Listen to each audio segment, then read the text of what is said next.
நாரி சக்தி நாரி சக்தி அப்படின்னு தொடர்ச்சியா பெண்களை கொண்டாடுறதாகட்டும், பெண்கள் தெய்வங்கள், பெண்கள் தாய்க்கு சமமானவர்கள் அப்படின்னு சொல்லிட்டு நம்ம நாட்டில் தான் பெண்களை ரொம்ப அதிகமா இந்த மாதிரியான பெயர்கள் எல்லாம் வைத்து கொண்டாடுறாங்க. ஆனா அதே நாட்டில் தான் பெண்களுடைய பாதுகாப்பு அப்படிங்கிறது கேள்விக்குறியாயிட்டே இருக்கு அப்படிங்கிறதும் நிதர்சனமான உண்மை.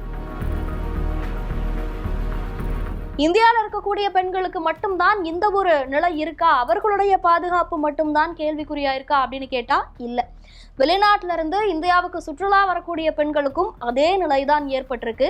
கடந்த 2 நாட்களுக்கு முன்பு வெளிநாட்டிலிருந்து இந்தியாவுக்கு சுற்றுலா வந்த, இந்தியாவை நம்பி நம்ம நாட்டை சுத்தி பார்க்கணும் அப்படின்னு வந்த 2 பெண்கள் பாலியல் வன்கொடுமைக்கு ஆளாக்கப்பட்டிருக்காங்க. அவர்களோட வந்த ஒரு நண்பர் கொடூரமான முறையில கொல்லப்பட்டிருக்கார். யார் அந்த வெளிநாட்டவர்கள், எந்த நாட்டை சேர்ந்தவர்கள், எங்க இந்த சம்பவம் நடந்தது, குற்றவாளிகள் என்னானார்கள் அப்படிங்கிற மாதிரியான முழு தகவல்களையும் பார்க்கலாம்.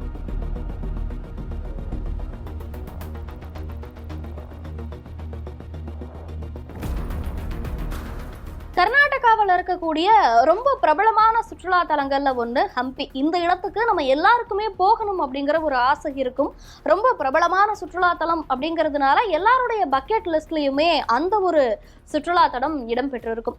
இந்த சுற்றுலா தலத்துக்கு தான் கடந்த 2 நாட்களுக்கு முன்பு இஸ்ரேலை சேர்ந்த 2 பெண்கள் வந்திருக்காங்க. அதாவது இஸ்ரேல் பெண்ணும் அவருடைய பணி பெண்ணும் இந்தியாவுக்கு சுற்றுலா வந்திருக்காங்க. அவங்க மட்டும் இல்ல, இங்கிலாந்தை சேர்ந்த டேனியல் அப்படிங்கிற அவரோட நண்பர், அது மட்டும் இல்லாம மகாராஷ்டிரால இருக்கக்கூடிய பங்கஜ் அப்படிங்கிற நண்பர் ஒருத்தரும், ஒரிசாவை சேர்ந்த பிபாஸ் அப்படிங்கிற நண்பர் ஒருத்தரும், இந்த 5 பேரும் சேர்ந்துதான் ஹம்பிக்கு சுற்றுலா வந்திருக்காங்க. தங்களுடைய இந்த பயணம் ரொம்ப மெமரபிளா இருக்கணும், நிறைய என்ஜாய் பண்ணணும் அப்படிங்கிறதுக்காக நல்லாவே அந்த சுற்றுலாவை ரசிச்சு என்ஜாய் பண்ணிட்டு இருந்திருக்காங்க.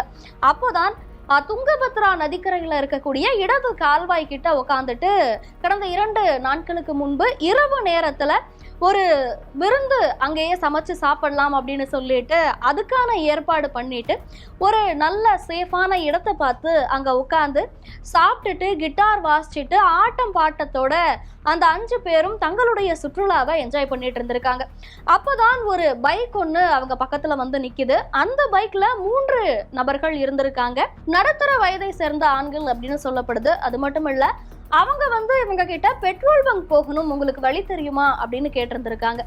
இவங்களும் பெட்ரோல் பங்குக்கு எப்படி போகணும் அப்படிங்கிற வழியை சொன்ன உடனே அவங்க உடனே கிளம்பாம எங்களுக்கு காசு வேணும் கொடுங்க அப்படின்னு மிரட்ட ஆரம்பிச்சிருக்காங்க. 100 ரூபாய் கொடுங்க, நாங்க கிளம்புறோம் அப்படின்னு கேட்கவும் 100 ரூபாய்லாம் தர முடியாது அப்படின்னு சொல்லிட்டு 20 ரூபாய் எடுத்து கொடுத்து நீங்க போங்க அப்படின்னு சொல்லியிருக்காங்க. தொடர்ச்சியா இந்த 2 பெண்கள் கிட்டையுமே அவங்க சீண்டல்ல ஈடுபட்டுட்டே இருக்கவும் கூட இருந்த டேனியல், பங்கஜ் மற்றும் பிபாஸ் என்ன பண்ணியிருக்காங்க அப்படின்னா இவங்களோட சண்டை போட தொடங்கி இருக்காங்க. பெண்களை விட்டுட்டு நீங்க முதல்ல கிளம்புங்க அப்படிங்கிற மாதிரி வாக்குவாதத்துல ஈடுபட தொடங்கின உடனே எதிர்பாராத விதமா அவங்க 3 பேரும் வேகமா கீழே இறங்கி கால்வாய் பக்கத்துல நின்றுட்டு இருந்த அந்த 3 பேரையும் கால்வாய்க்குள்ள பிடிச்சு தள்ளி விட்டு இருந்திருக்காங்க. 3 பேருமே அந்த டேம்ல விழுந்துட்டாங்க. இப்ப இந்த 2 பெண்கள் மட்டும் தான் இருக்காங்க. இவங்களை மிரட்டி பாலியல் வன்கொடுமை செய்துட்டு அங்கிருந்து தப்பிச்சு போயிருக்காங்க. இதனை தொடர்ந்து பங்கஜும் டேனியலும் மட்டும் நீந்தி கரைக்கு வந்துடுறாங்க.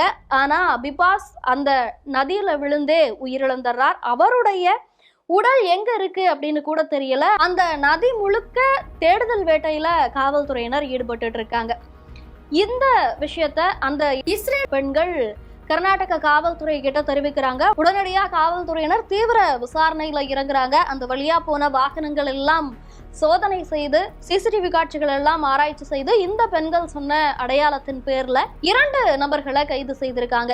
சாய் மல்லு அப்படிங்கிற ஒருத்தரையும், சேட்டன் சாய் அப்படிங்கிற ஒருத்தரையும் கைது செய்திருக்காங்க. இன்னொரு நபர் தப்பிச்சு போயிருக்கார்.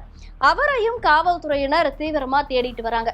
இந்தியாவுக்கு நம்ம நாட்டு மேல இருக்க ஒரு நம்பிக்கையில இஸ்ரேல் பெண்கள் சுற்றுலா வந்திருக்காங்க. ஆனா அவர்களை கொடூரமான முறையில தாக்கி பாலியல் வன்கொடுமைக்கு ஆளாக்கி அவருடைய நண்பரையும் கொலை செய்திருக்காங்க. இந்த ஒரு செயலை பத்தி நீங்க என்ன நினைக்கிறீங்க? இந்தியாவுல பெண்களுடைய பாதுகாப்பு தினம் தினம் கேள்விக்குறியாயிட்டே வருது அப்படிங்கிற சம்பவத்துக்கு தினம் தினம் நம்ம உதாரணம் பார்த்துட்டே தான் இருக்கோம்.